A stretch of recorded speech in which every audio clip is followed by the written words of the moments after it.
Welcome to the journalist DJ interview with Lilo.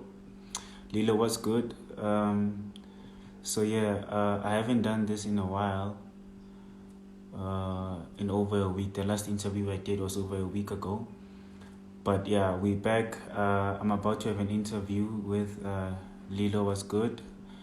And if you're new to the segment, every other day, I chat to guys that are in the media game, particularly DJs and everybody that's just contributing towards the house music culture, whether they are club DJs, whether they are presenters, producers, etc. So yeah, today we have a special guest. His name is Lilo. What's good? He's about to join us on the live now. So yeah, man, while we wait for him, I see some familiar names. Shout out to Garth Brown. Prime Lady, what's up? Oscar Warron, I say, what's up, man? Real Shandapal, that is Envia. Welcome, CC. You always supporting my lives, man. That's so dope.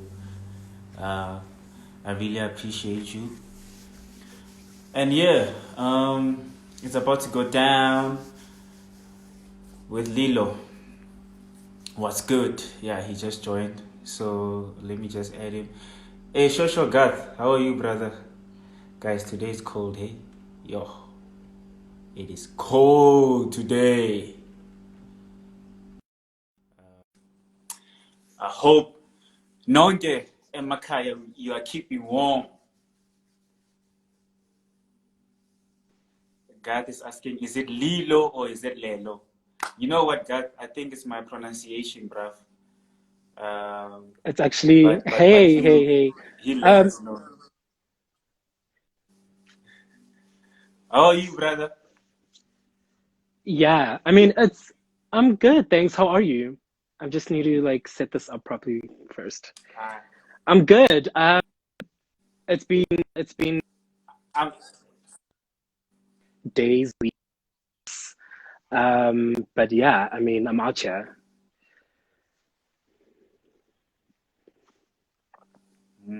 yeah, Gath just asked now, is your name Lilo or Lelo?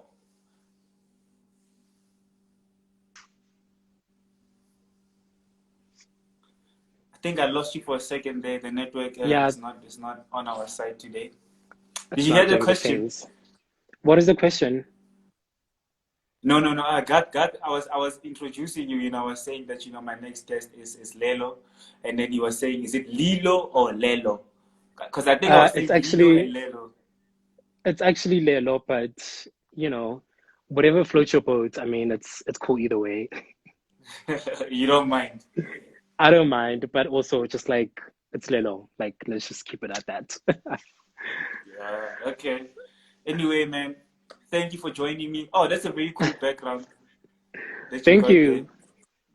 Thank It you. It's one of shows that my, you are a creative. You know what I mean? Creatives you know, I always have actually, like cool stuff happening. absolutely. The last live I was in, I used the background that I'm using now. Um, and I got so many like DMs about like, oh, Lelo, please send this to me. And I was like, okay, cool. So I'm always like digging for like stuff to try out. I was gonna do like a green screen type of thing, but I don't have visuals for that yet. So yeah. While we're on the topic of discovering cool things to do on Instagram or whatever, how do you feel about influencers that feel like, okay, you know what? Let me not pose it like that because it would be biased. Do you think that when you discover something dope online, like this background, and then someone comes and asks, or hey chief, can I use that? Can you show me how to do that? Do you feel like it's what's the word? It's intellectual property, or do you think that such information should be shared with other creatives? I mean, information should be shared either way. Especially if we want to, help each other grow, right? And also we live on the internet, so you can't lie and say, "Oh, I don't know how to do A, B, and C," because I could actually just go and look it up myself. So yeah, rather just help someone to do something than just like, than be too cool for them. You can never be too cool for anyone. Yeah, I'm asking because there was a debate on Twitter a couple of weeks ago about that, especially when it comes to like cool apps that influencers use. And some people Yeah, don't want to share that information. And it's like, it's debatable because some people are like, no, but that's it my is IP. debatable. It is Yeah. debatable. It's the thing of like even photographers, for example, who are like they don't want to share like information about what type of lens they use or like editing tools or stuff like that. I mean, yeah, but that's a topic for a whole nother day. Yeah, yeah. You know what? And the topic today, man, I talk to people that are in the music game, particularly DJs on my platform, because I feel like there aren't enough platforms, especially for guys that are really, really building the culture from the ground. So this is what I do every other day. But also I actually have a question that is Yes. similar to one that I just asked you, which is sharing music, right? So Hmm. a lot of DJs, especially the big guys, I won't mention their names, they always play these exclusive tracks that you can't get anywhere, and they even came up with the word for it. They call it the unshazamable tracks that the other DJs on the ground only get months later. So what's your take on that? What's my take on that? Um, I think funny enough, I think when I do like mixes on SoundCloud, for example, um, I think I have this tendency to sort of like forget to write down the track list because people like sometimes ask me. But like I know that if you ask me directly on Twitter, I'll definitely tell you what it is. I don't know, but maybe it's just like a DJ culture thing of like, oh, I have this track and I found it first, and you're not gonna play it, and I'm gonna be the first to play it. But I'm just like, just like, let's share a bit. Yeah, I don't know. That's my take on it. Yeah. I think that DJs are actually killing the culture by not sharing music because what ends up happening is that there are always these amazing songs that only the big guys play, and by the time when they feel like the songs can now be released by and be distributed Yeah, amongst other DJs don't want to play them too because now you don't want your set to sound like the song that this guy's been playing, and then what ends up happening is that the artist doesn't get the full credit, or the song doesn't get, played as much as it should be. You know what I mean? And then that kind of exactly. like, You're withholding that sort of like shareability to like promote someone's like work. yeah, yeah. And, and the guys, the subgenre Amapiano, they're quite different, whereby they drop the song as soon as it's hot off the PC. Sometimes even if it's not mixed and mastered. And the result is that Amapiano, they become, the biggest genre of music. But anyway, man, Mm. coming back to you. So I was reading up about you, and they say you became a DJ by accident. And I'm like, how do you become a DJ by accident? I mean, I can explain it, okay? It did happen by accident. I didn't plan to become a DJ. Um, So a few years ago, a friend of mine, Sato Felaguchi, you guys might know him. Well, actually, there was what was the event called again? It was Kanti Power. So Kanti Power was on, and Fela needed people to put on, you know, the lineup. And how I ended up there was because I ended up prior to that, I actually like shared playlists that I, used to make, and like so Fela was like, oh, like your taste is dope. Um so I would actually like for you to come play at this event that I'm doing. And I was like, okay, cool. First of all, I've never DJed before in my life, and I don't know what I'm gonna be doing. Fellow was like, okay, cool. It's cool. Just come through. I'll show you how to do A, B, and C, and you'll be fine. And like, I think what what happened to me is that I was the last person to play. So you already know when you like the last person to play at a gig, the expectation is like very high because it's like it's either you make everyone like very turned, or people just like, they just like fizzle away and like they start to go home or whatever. Mhm. So the odds were in my favor. I was lucky enough to be, the last one to play, and I had a very like energetic set, and people loved it. It was really amazing. Actually, I didn't know how to mix then, so what I used was the virtual DJ. Mhm. So I planned a track list of songs that I would play, what songs in my mind, because I used to make playlists in any case. So I was just like, okay, cool. I have these songs that I want to play. Let me just learn how to like mix A, B, and C because I couldn't use CDJs at that time. So that happened. A few days after that, Colleen from Kitcheners was like, hit me up. She was like, hey, babe, um, I'm doing these workshops. Are you keen to join in? I heard that you did well at Kansi Power. I was like, okay, cool. I would love to. Since I love music, I will give it a try. It was just never my intention. So I went for the workshops. I practiced probably like twice a week for about a month. Mhm. And I perfected my mixing, how to use like different effects, etc., etc. But I do know that the one thing that set me apart from people at that time was I played a little bit more things that were um, like ballroom sounds, like ballet funk. It wasn't like as big as it was, I guess, in South Africa or like in Joburg, let me just say. So Mhm. yeah, that sort of just like, propelled me and it set me off. And yeah, that's the story. That's how it started. And then, the rest is history. Wow, man, it sounds like you were in a way born to do this thing. You know, you were Yeah. born to be a DJ because a lot of DJs have a different story. You know, you don't just play your first gig.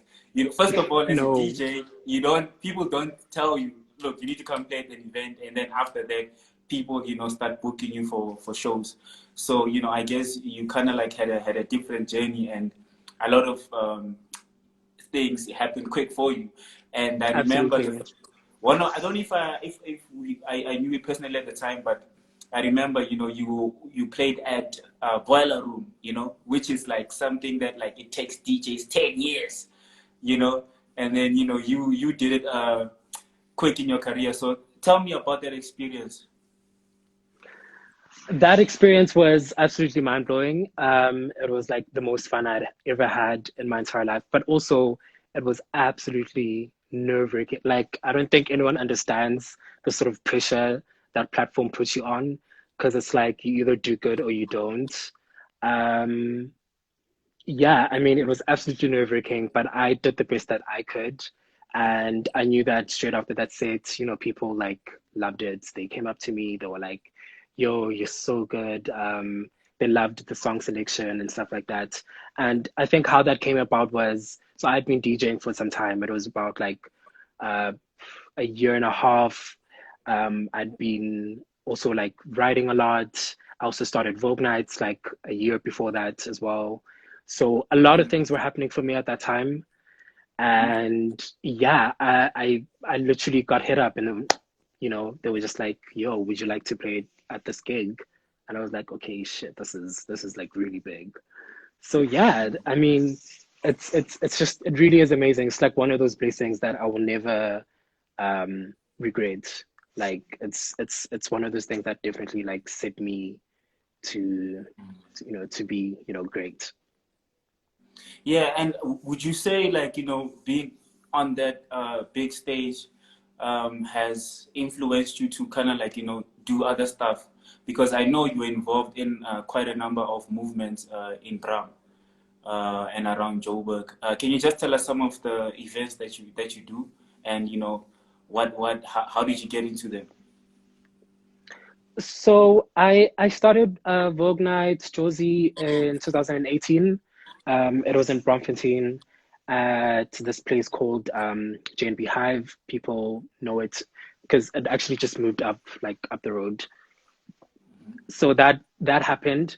Um, it was a chance for me to just like create a space for the community Mhm. to number one, to excel in, number two, to, make themselves visible, to make themselves proud, to be comfortable in where they are, because I'd been already DJing at like quite a few spots in Joburg at that time. And what I noticed is there's a lot of like violence put upon like queer people or femme presenting people, or you know so it made me feel like a little bit uncomfortable, because I was like, okay, well, there's not enough spaces for us. So what can I do to sort of like contribute or lend my hand or my voice or the sort of platform that I want to build to something that is like very positive? Mm. So I took something that had been already globalized, such as the ballroom culture, and I localized it a bit and I made it fit into our crowd. And yeah, that's basically what I did. So yeah, this month we are 2 years strong and in the game. And prior to that, I'd been doing collaborations with Pussy Party, Kansi Power, and Flourish. And then we created DDI as well, which is sort of like a rave experience for like queer and trans people as well. So Mhm. yeah, we definitely had like themes. I think the last one that we did was like a queer prom night. So people came to like, you know, with their dates to a party. It was like a matric dance, but like, you know, a rave. So it's like stuff like that, just like made it like that sets the nightlife apart from everything else that was going on. Yeah. So yeah, those are some of the movements that I've been a part of. Yeah, and I remember my first Pussy Party experience. I got it because of you, so shout out to you. Thank you. You know, and I enjoyed it. I was like, this is so much fun, you know.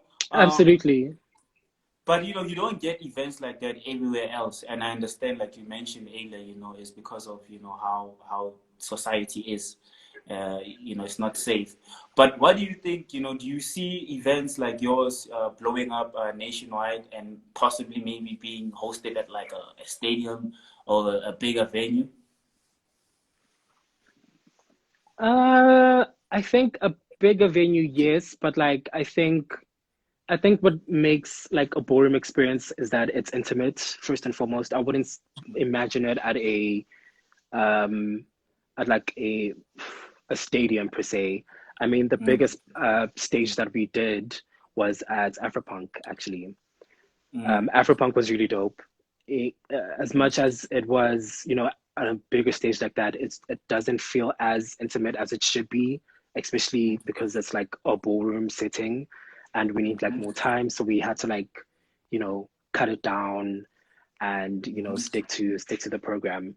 So yeah, I mean, I definitely do feel like it is going to grow more, and mm. yeah, Okay, I know that's dope, man. And also shout out to you. Congratulations on playing at Afropunk.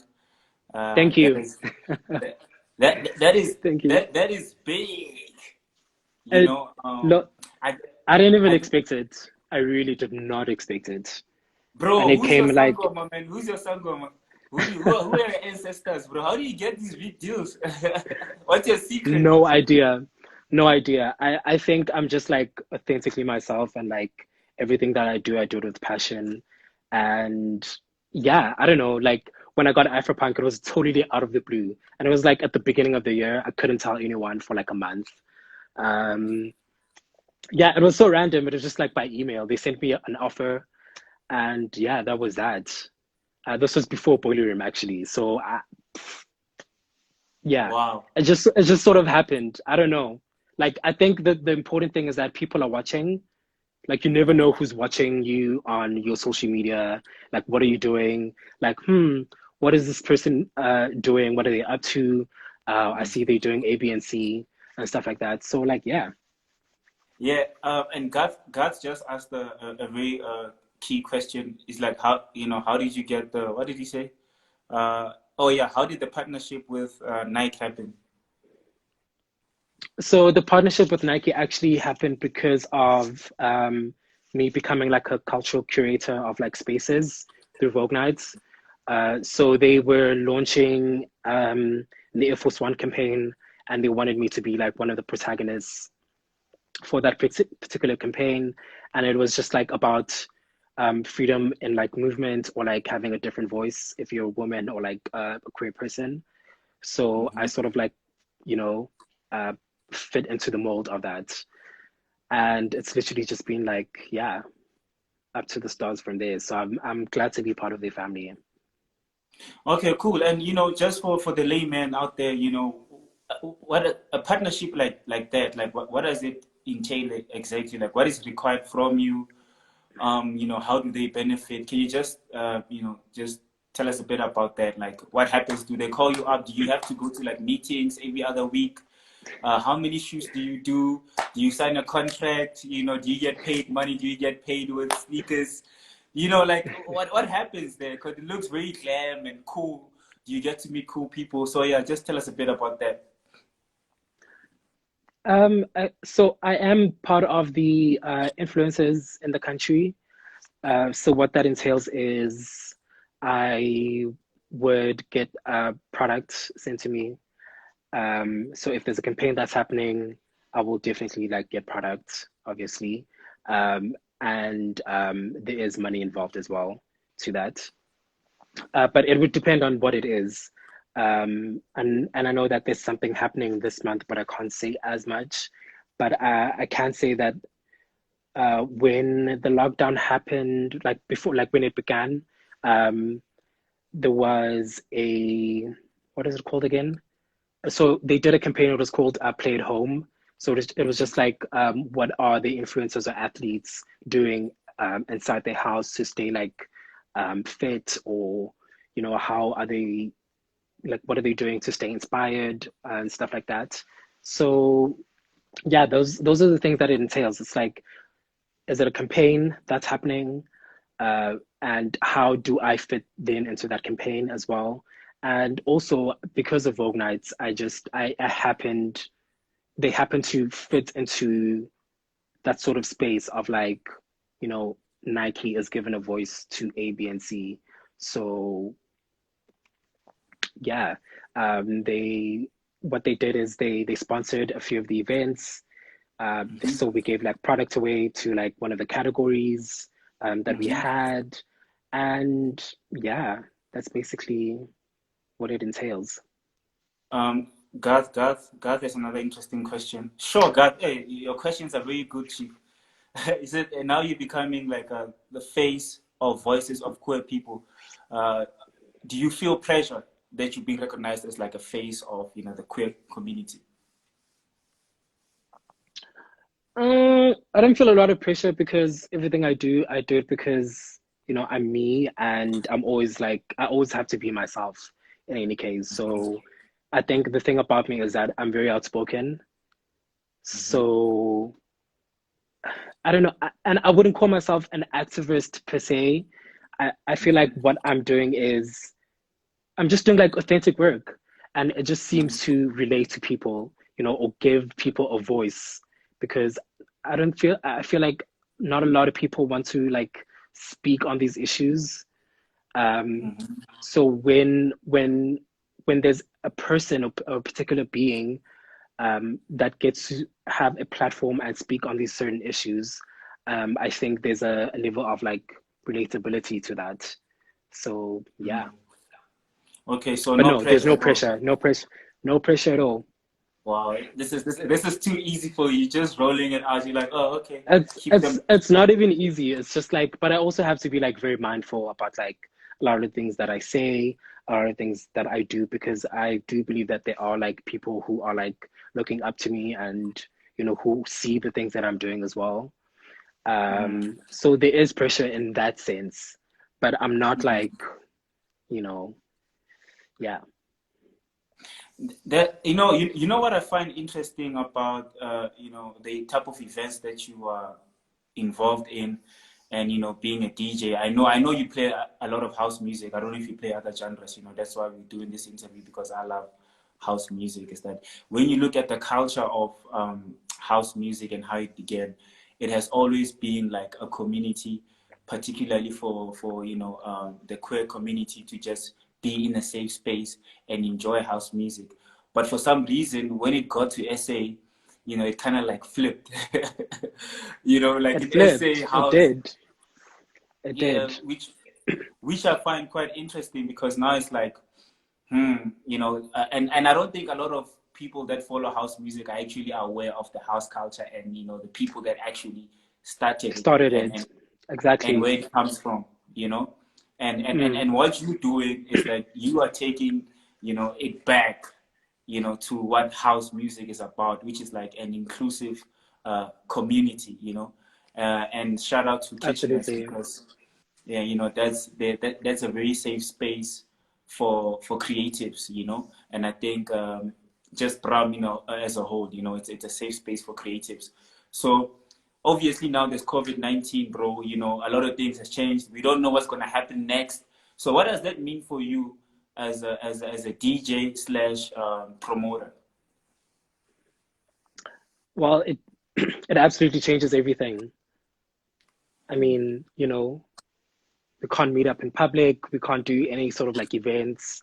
Um, but what this pushes us to do is that we have to be like a little bit more creative in the way that we execute things. Mm-hmm. So it's hosting like visual parties. Um, First and foremost, it's doing like live one-on-one sets with the audience, probably like on a platform like Instagram Live or YouTube or Facebook or whatever.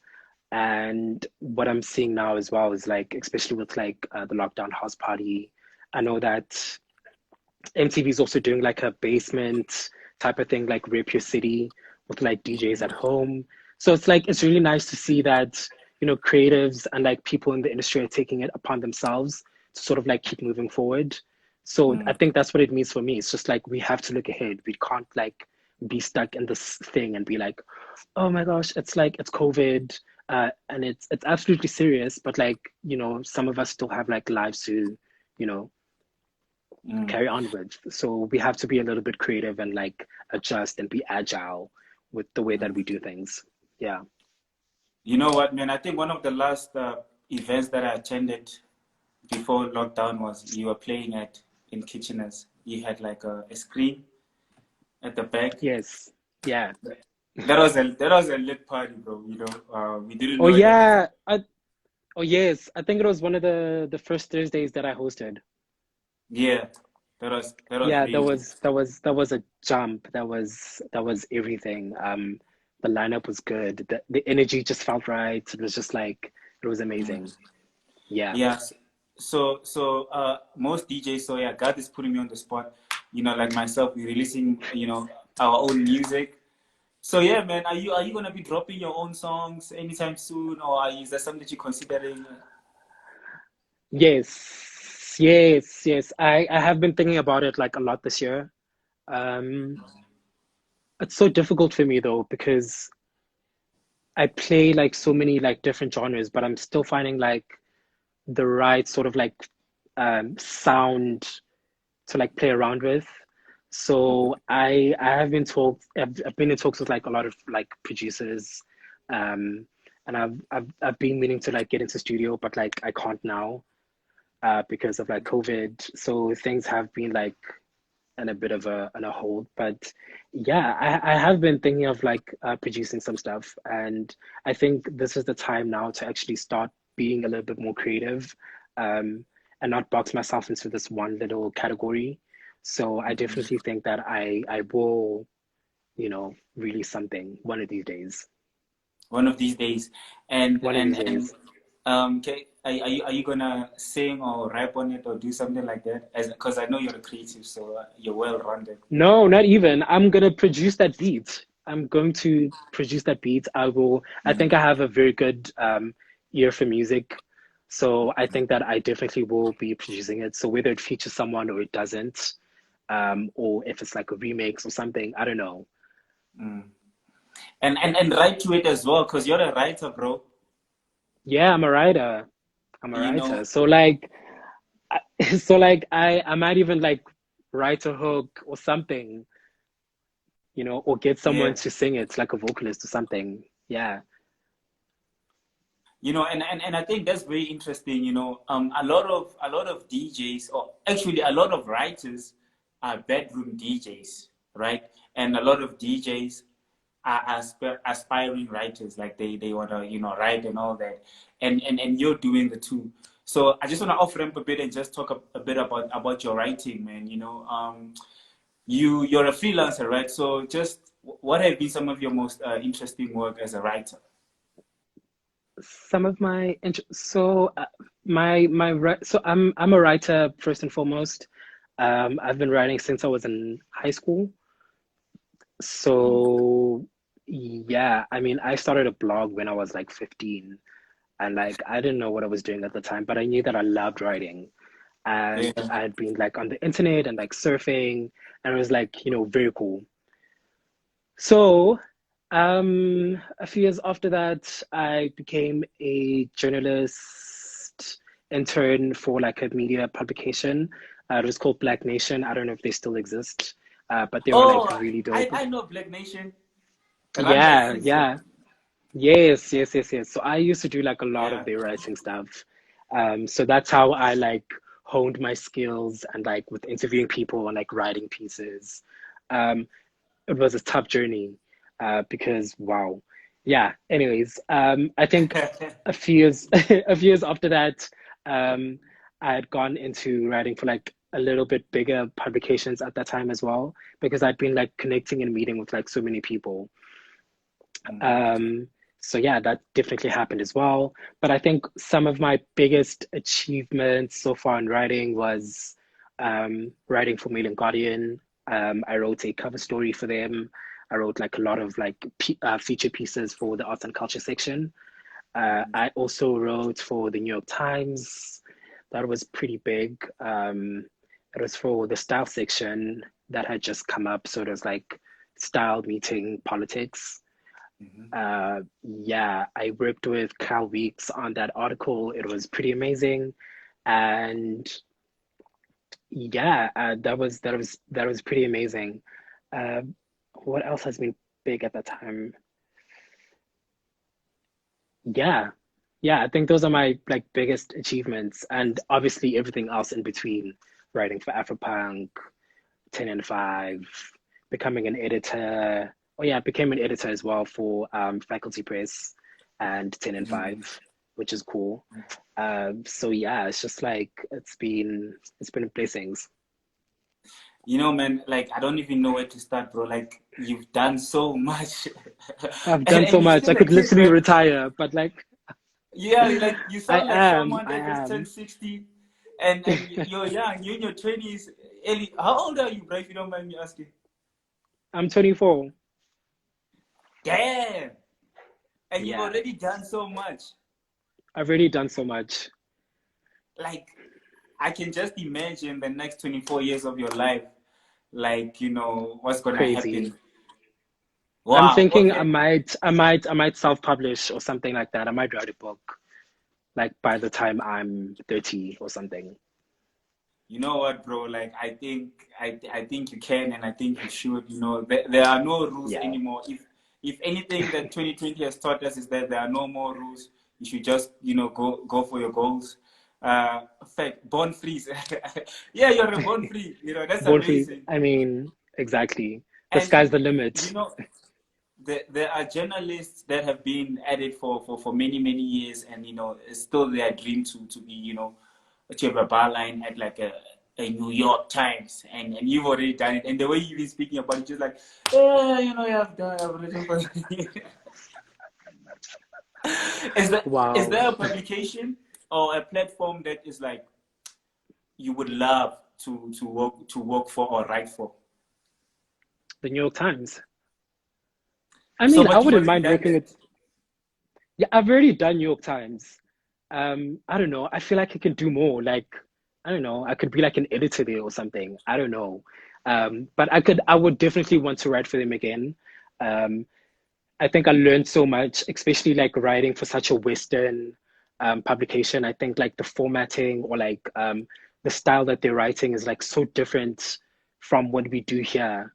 Um, it's just like it's so formalized, and I think it's just like for them, it's like the New York Times has existed for like decades. So yeah, I think when I got into it, there was like a lot of pressure in terms of just like writing for it. There was a lot of editing, a lot of like feedback.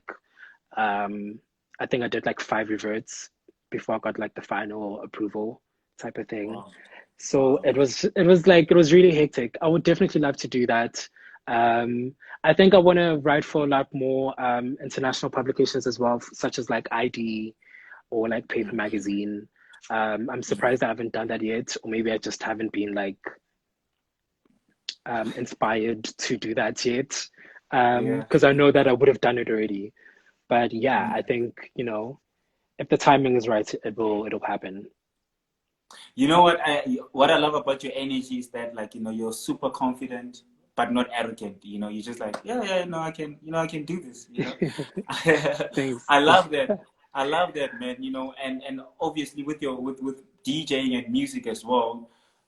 Post lockdown, which international stages do you see yourself like playing at, and why those stages?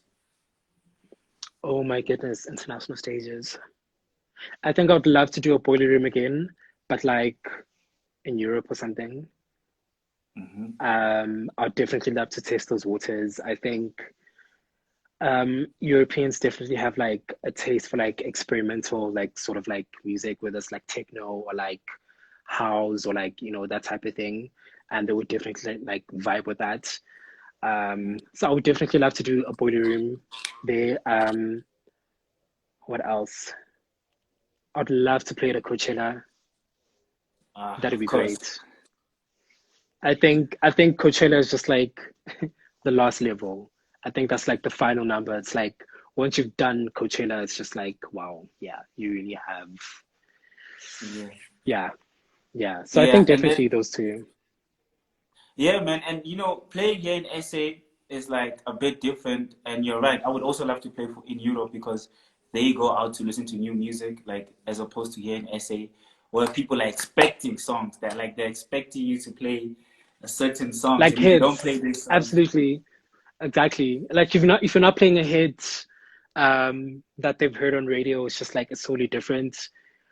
mm, Yeah, but I mean, it depends on where you're playing, I guess. I think it's like if you are playing for like a mass crowd, those people are definitely looking for like hits after hits after hits in a DJ set. But if you're playing at like smaller events where it's just like a third place or like a Kitchener's or somewhere in Malvo, or like a Cape Town, I think those people can definitely like really get into it and just like experiment with the music taste. So yeah, I have think it you like really does depend. have you been in a situation where like you're playing a nice set and then someone comes to you and they're like, yo, change switch up the sound, and how did you handle it? No, no, I've never been in that situation, but I've been in a lot of situations where someone comes up to me and they're like, "Do you have this particular song? Can you please play it?" And then if you don't play it, because I don't have it, obviously, and then they get upset. Um, but yeah, I don't know. You just sort of like handle that with grace. Yeah, a lot of Yeah. people, some DJs have told me horror stories, bro, of people throwing drinks at them, on the decks, like, and I'm Oh thinking that no. must mess with your Oh confidence. no. Oh no. You Yeah. see, also just like dealing with drunk people. So you gotta like, be like, oh no, it's fine, I'll play it, blah, blah, just to like get them off your back type of thing. But like, yeah. Mm. Okay, man. Look, I just want to know, last two questions, like Kitchener's, Great Dane, dope spots, right? Like Mm-hmm. looking at like the Joburg culture or the Joburg culture, where do you think the next trend is? It was Melville, where cool kids used to hang, and then now it's Brown. Now post the lockdown, which spots do you think are gonna be the next spots where people are gonna be partying hard? Uh, I don't know per se, but I would like to see, and it is kind of hard, I understand. I would like to see like a lot more people like actually coming like into town, like Joburg Mm. CBD. And when I say like CBD, I don't mean like, like the rougher side, but I mean like Newtown. Newtown has like great spots. like Newtown. I'd love to see like the rise of Maboneng again. I feel like Mm. Maboneng had like a bit of a slump for like a while. So I would like to see like those areas to like sort of just like get like a revival. Mm. Um, and I don't know what it would take. I think it's just like obviously a safety thing. So people don't want to like go to town because A, B, and C. Mm. I think if we like eradicate that problem, I think a lot of more people would be like willing to travel from wherever they are and like, um, go to like Newtown or like Maboneng. See, like Zuko saying, like CBD, you know what I mean? So it's like things like that. And people don't know that like CBD actually does have like a lot of like great areas, especially like these rooftop vibes of like, and you see like the city of like Joburg. It's like really pretty. I don't know if you've been to, what do you call this? Feel Good. Yes, the One Elof, One Elof. Like oh that is yes. such a great rooftop vibe, and like it's beautiful, and like just to just like party there and like have a DJ and like people and like it's like big city lights and it's just like it's such a nice vibe. Um, so yeah, I don't know. I would really love to see like a revamp of Joburg in like one of these years. I think it would be we have so much potential. Yeah, man, and I also believe in Joburg. I think Joburg is can be like that city in Africa. I know it kind of like is right now, but I Yeah, believe that kinda. No, I think it is. Is there It a better is. It city is. in Africa than Joburg? I don't know. No, not per se, not per se. There really isn't. I think like Cape Town and Durban come next, but like, you know, those cities are just like, for me. I think Joburg is definitely where it's at.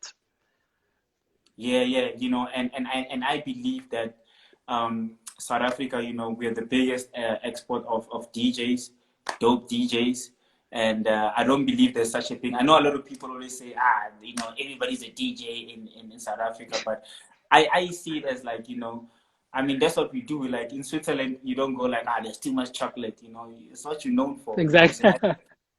Exactly. God Exactly. says, Cairo, Cairo. Where's Cairo? Which country is that? He says That's in Egypt. Cairo is in it's a, Egypt. I've never, it's a dope team. yeah. I mean, I've never been there. I'd love to. I'd actually love to go to Nigeria, Ghana, and Kenya one of these Mm, years. I think there's definitely like a budding culture there, a creative scene that we haven't tapped into yet, but it's definitely like growing. And I feel yeah. like there's definitely potential to just like collaborate more with those African Mm, cities and the creatives there. So like yeah. yeah. I think Nigeria, they're up there when it comes to like their music. Maybe it's just the Oh, nightlife. absolutely. Because no, they definitely they are so proud of themselves, and I think that's why Mm, they are just like, very close to like the United States in terms of the exporting of their music. It's like mm, they just like very popular. mm. So yeah. Zuko says, I've been to two rooftop thingies in Joburg and the view was disappointing. Which rooftops are those? Don't lie. Zuko's I think, lying. I mean, look, I love the Joburg skyline. I think it's I'm dope. kidding. Yeah, uh, you know what, man? I think that Joburg, we're getting there. You know what I mean? We're getting we there. are. That's why we have a lot of tourists coming into our country, and a lot of people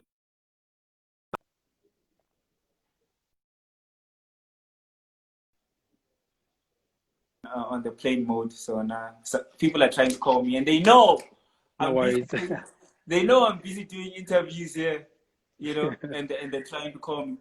Okay, bro. So I know I said two last questions now, but I want to know, bro. Yeah. Like, Amapiano is taking over. Actually, Amapiano is like took over. Looking at the Yes. trend, what do you think? Which genre are we gonna be jamming to in December? I can't say for sure. I think that I don't know. I feel like South Africans have a very aggressive way and like consuming music. Mm, And I say that in the nicest way possible. but also I'm not saying it in the nicest way possible. I feel like the way that we churn out music and the way that we expect things to just like, oh, Gqom is dead. Like like Gqom isn't dead. Like it's definitely still a thing, especially overseas. And I know that it's huge in Japan right now. London, absolutely. And like Berlin. So like Mm. places like that sound is still thriving. So I don't know. I feel like we might still be listening to Amapiano in December, Mm. but I don't know, whatever floats people's boats, I think it's Mm. whatever's popular at that time. I think that's the way that Mm. South Africans consume music. And I don't disagree most of the time in the way that we consume music. I feel like we just always want to, I don't know what the rush is. Like, let's We just were like slow down a little. we're I don't on to know. the People next just one, want to and like, exactly. And it's just like, well, you know, and yeah, Beyonce's a Gqom song. So that if you say Gqom is dead, Beyonce just released a Gqom song. When is it last year? exactly. Yeah. Exactly. Zuko says, the groove in what Cape Town as a groove. Yeah, I can't read because like the background is a bit white, but I think he says like the groove in Cape Town is better than Joburg, the CBD Silver Sports. Uh, yeah, I can't. Sorry, Zuko, I can't see your text, man. My screen is so bright. But I Um, think you the say Cape CBD Town has is several better. spots, and if you want to step away from the city, outskirts like Salford to Blogwest. Okay, now Ziga definitely has a point. Um, yeah, like if you've ever partied in Cape Town, you can definitely like walk from one spot to the next, and that's what I love about that city. Like personally, there's a lot of like great spots to party in there. But yeah, definitely like Zuko definitely does have a point there. Okay, another question. Has lockdown affected your creativity, inspiration to create art, and how so? It has affected me quite a lot. I haven't been churning out as much work as I would like to, and I don't know. I feel like lockdown has definitely messed with like my mental psyche, well, with my psyche in any case. It's just in terms of like I haven't been like, for example, I haven't been like sleeping better. So it definitely has been like hard on me. Um, but I do the best that I can, and I still have a Mm. full-time job. For anyone that doesn't know, like I still work 9 to 5, and so whatever that I do outside of that, I do it like from like the bottom of my heart because I still believe in it and I would love to do it. So yeah, it definitely has affected me quite a lot. Um, and I think I spoke about this like at the beginning of lockdown as well. It was in another interview, and it was a thing of like I don't know what it is, but people are just like on a productivity like Olympics, like who can be like the most productive and do like the most work because now we have like all this free time. And I'm Mm. just like, okay, but guys, we need to just like, even if you step back a little, even if it's just for like a week or two, and just Mm. like take a breather, and you definitely will be fine. Like, you don't need to Mm. be like proving anything to anyone. I think Mm. especially at this time, we definitely need to be taking care of ourselves. And yeah, that's what I feel. I agree, Hi man. Tabang. And oh, hey, Tabi. Tabang was I always say this, she was my internet skipper. Shout out to Tabang. Now she's a whole editor of Yes, of a Mac. Um, you're absolutely right, man. And like as creatives, especially, you can't be boxed in and people expect you to be productive. You need to be out. You need to be inspired. Like I miss like the simple thing, bro. I miss going to a bar like on a Wednesday and just have like 2 beers and then go home. That does a lot for the my simple creativity. things. Exactly, Yeah, exactly. And we don't yeah. have those luxuries right now in any case. Yeah, yeah, and for me personally, like drinking at home is not the same, bro. It isn't. Because yeah, It's so it's not healthy either. It looks a little bit depressing. Yeah, getting drunk alone also just like it's not a cute look. Yeah, yeah. No, you look like you've got problems. I didn't know you. I didn't Exactly. know you had a 9 to 5, bro. Like, is it in the media industry or something I work different? in advertising. I work at a digital agency. I'm a social media manager. Yeah, I do like a lot of like brand work. Yeah, that's my 9 to 5 life. I mean, it does get hectic, but yeah, I mean, I sometimes I just do a lot. But you know what? That doesn't sound like a tough job for a creative, because I mean, there's no Yeah, such thing as an easy job. But I mean, you get to do campaigns, and also obviously you get to learn a lot about the insides of the game that you are in. And obviously you understand how corporate works. You know what? I just figured you out. Like, I figured you out. The reason why you're so successful at a young age is because you're also in the space. So now you think like, you know, brands, you think like corporate as well, as opposed to just being a creative, where a lot of exactly. creatives don't meet brands halfway because they're not thinking like brands. They're just thinking about, this is what I love to do and that's it. But I think you're in the space now where you can kind of like have like a, you know, that helicopter view of the situation, Yeah, and you come back in and then you kill it. But that's also dope, absolutely. because you can also pass yourself campaigns or pass your boys or, your people campaigns. If it comes to that, definitely. I definitely put on people as like suggestions. Um, and that's the thing about me. Like I look at people's work and I look at like what everyone is doing.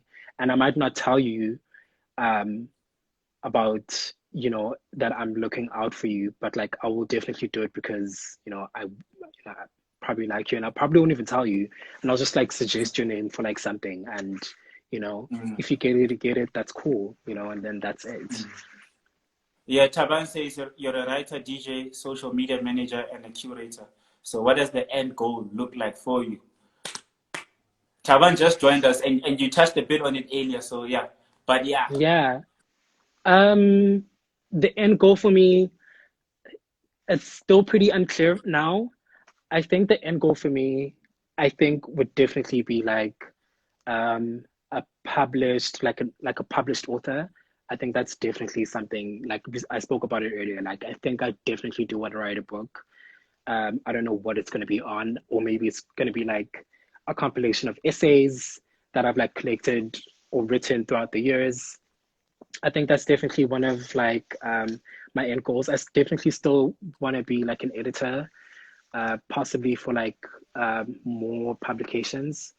I think I definitely do enjoy doing that. And yeah, just looking out for, Black people. I think that those are definitely like the things that I see doing at the end. Mm, good Yeah, answer. but sometimes you never know what will come in your way. So I can't be too sure. I see you as a media mogul, man. I see you as someone that owns, media platforms, digital media platforms, Yeah. TV stations, stuff like that. And I think that you would also. I see you get into TV production. Is that something that you considered? Yes. But TV production from like a musical side, so like doing scores. I'm heavily influenced by Insecure and what Raphael Sadiq and Solange did with Insecure. Um, I wonder who does the score for Euphoria. I know that Drake produces it, but I wonder who does the score. But it's just like things like that that just make me want to go into like TV production and just like, and I think like things like that is just it's a combination of like different fields. So whether you are a screenplay writer, if you're a director, a stylist, DOP, whatever, like it all comes together on that one thing. So it's beautiful to see. So I would Yeah. definitely want to do it. Um, what do you think of the whole Vogue movement on social media that has been happening for the past 2 days? Oh, the Vogue challenge. I think it's Yeah. pretty cool. I think it's pretty cool. But obviously people have been raising like some important questions, such as, why are we giving Vogue such a big platform? while we're giving them our ideas and stuff like that. I mean, when it started out as something that was meant to be fun, but obviously, you know how Twitter is, it gets deep with Mm, whichever way you want to spin it. Um, so yeah, there's definitely like some conversations that need to be had. And Anna Wintour actually opened up in an article, and she said that she has been like a little bit negligent in the way that she has approached Black creatives and not giving us our dues. Um, I hope that she lives up to it because the first Black photographer that shot the cover was Tyler Mitchell, and it was only yeah. because Beyonce was like, I need a Black photographer, and it was nothing else. So it definitely Mm, takes, someone to be like, so it's mm, there's a lot of like politics that go on that we mm. don't know of. But like, yeah, I think there's a bigger conversation that needs to be had. I think that, the biggest thing about creatives is that, we always seek validation from other people, white people, especially, Americans, and Yeah. understandably so. Can you imagine, bro, like, the talent that I've been seeing? Like, can you imagine if those people actually had their own magazines? Like, they would shut down Vogue, you know? Exactly. And I saw that who's a uh, Cedric actually got like an email from Vogue, from someone from Vogue, just from the challenge. So it's like things like that. It's like, why did it take you so long to like do your research or whatever? Like, why did it have to take a trend for you to see that they are amazing Black creatives who are doing amazing stuff? So Yeah. yeah. Okay, Tabang wants to know what other interests do you have beyond what you're already doing? I definitely want to go into the art space. I don't know in which front. So I don't know whether it's like an art creator or um, I don't know. I have been doing like paintings of my own, but like I've released like pictures of them. So not everyone Mm, knows about that sort of like side from me, but I am definitely big on art, mm, um, Black art, obviously. So mm, whether it's like photography, you know, paintings, any sort of like mm, art medium for me is just like beautiful. mhm, Video formats as well is just like a big interest to me as well. So like mhm. yeah, Okay, that's dope, man. I'll come to your art gallery you're showing. What is it called when artists one of show these their? days, Yeah, I'll be there, and yes, an I'll art buy a exhibition. piece. Yes, I'll buy a piece that speaks to me. And I think Tabang is loving that answer because she's very, very big on art. Me and her used Oh, to be she very. is absolutely. She loves art. She loves art. Like I think that's one of the biggest connections between Tabang and I. Like we love Yeah, art. Yeah. yeah. I used to say to her all the time, like, Joe, what's up with these paintings? Joe, like a waste of money. Oh my goodness. But anyway, man, thanks for chatting to me, man. I'm gonna put this on my wall and yeah, on other stuff as well. But thanks for the story. I think you're super inspiring. You're just 24, but you've done work that most 40-year-olds haven't done. And I can just imagine the next 10 years for you. And I'm definitely Yeah, gonna, I'm gonna archive this conversation because it's definitely gonna be used for, your documentary 20 years, 30 years from now. So yeah, absolutely. thanks for your time. And I've learned a lot Thank you about so you. much for having me, Andile. Yeah, keep doing what you're doing, and yeah, keep releasing that music. Maybe we'll collaborate on something one of these days. Definitely, definitely, man. And we'll work on more stuff. Absolutely. I'm keen. Uh, all right, sharp. Everybody, thank you Cool. for watching. Thank you so much. Sharp, Bye, sharp. guys.